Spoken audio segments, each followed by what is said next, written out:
एक बार बलराम सिद्ध बलराम दास जी बाबा झाड़ू मंडल, ये बड़ा रास मंडल के पास है, वो बिल्कुल यमुना जी के किनारे है।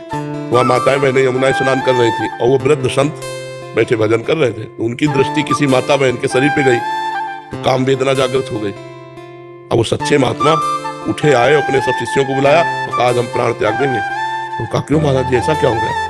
बोले यमुना किनारे भजन कर रहे थे तो देखा एक माई कोई स्नान कर रहे थे तो अंदर काम आ गया। कैसे आ गया ये? अब प्राण त्याग देंगे। तो शिष्य जन सब प्रवीण थे तो उन्होंने कहा महाराज जी वृंदावन की परिक्रमा एक बार कर लो, फिर जैसा निर्णय आपका हो। तो नाम कीर्तन के साथ वृंदावन की परिक्रमा तो सब भाव खत्म हो गया। तो उनका कल भोजन कहाँ से हुआ था? तो बोले गोविंद देव। उस समय गोविंद देव जी वृंदावन में विराजमान, अब इस समय शायद जयपुर में विराजमान, जयपुर में विराजमान। तो गोविंद देव जी का प्रसाद आया था हम सब लोगों ने, उनका गोविंद देव जी का प्रसाद। जाओ पता लगाओ कि गोविंद जी को किसने भोग लगाया। तो पता चला कलकत्ता की वैश्या ने।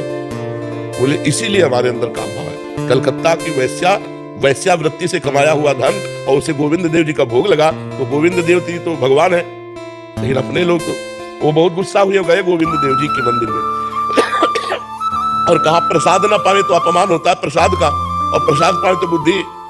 अब बताओ हम क्या करें? तो उनको गोविंद देव भगवान ने स्पष्ट कहा, सिद्ध महापुरुष थे, कि प्रसाद का किनका ले लो। किसने कहा भरपेट प्रसाद पाओ, मांग के मधुकरी पाओ। प्रसाद किनका, थोड़ा किनका ले लिया और मधुकरी मांग करके खाओ। तो ये समझो कि जैसे उत्तम भोग ठाकुर जी को लगाते हैं, तो जो हमारे लिए उचित है वो तो हम प्रसाद ले, और जो हम नहीं पचा पाएंगे, हमें पता है कि इसके पाने से, अब जैसे ठाकुर जी को बादाम और सब डाल के हलवा बनाओ, भोग लगाओ, बहुत बढ़िया।